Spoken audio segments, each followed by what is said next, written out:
రైతులకి ఇవాళ అకౌంట్లలో డబ్బులు పడ్డాయి చాలా చోట్ల. కంటిన్యూ అవుతుంది. 7,000 రూపాయలు. ఒకటి కేంద్ర ప్రభుత్వం 2,000 రూపాయలు, రాష్ట్ర ప్రభుత్వం 5,000 రూపాయలు. మోడీ కేంద్ర స్థాయిలో ఇనాగ్రేట్ చేస్తే రాష్ట్ర స్థాయిలో చంద్రబాబు నాయుడు గారు చేసుకొచ్చారు. ఇక్కడ 2,000 రూపాయలు చొప్పున పడ్డాయి. అక్కడి నుంచి ఇదే అక్కడ 2,000 పడ్డాయి, ఇక్కడ 5,000 పడ్డాయి.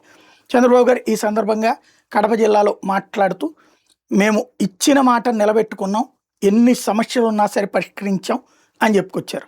ఫస్ట్ ఇయర్ డబ్బులు ఇవ్వలేదు. రెండోది 20,000 ఇస్తామన్నాం, ఇస్తున్నాం, ఇచ్చాం. ఇప్పుడు 2 విడతలు.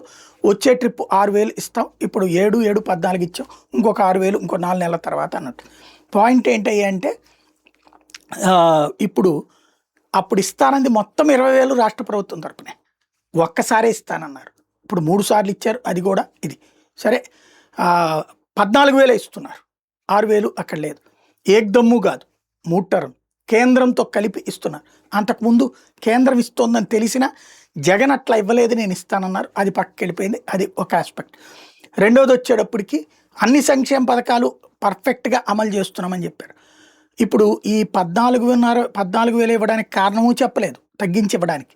రెండోది వచ్చేటప్పటికి ప్రతి మహిళకి నెలకు 1,500, నిరుద్యోగ భృతి, 50 ఏళ్ళకి పెన్షన్, వీటి గురించి ఊసెత్తలేదు. బట్ జగన్ విధ్వంసం చేస్తే కాపాడాను రాష్ట్రాన్ని. ఆ కాపాడినటువంటి రాష్ట్రంలో ఇప్పుడు సంపద సృష్టిస్తూ ఉండటం వల్ల లక్షల కోట్ల రూపాయల పెట్టుబడులు వచ్చేస్తున్నాయి. రాష్ట్రానికి విపరీతంగా పారిశ్రామికవేత్తలు వచ్చేస్తున్నారు. ఇలాంటి సందర్భంలో ఆర్థిక వ్యవస్థ బాగు చేసుకొచ్చాను కాబట్టి ఇప్పుడు ఇవి చేయగలుగుతున్నానని చెప్పుకొచ్చారు.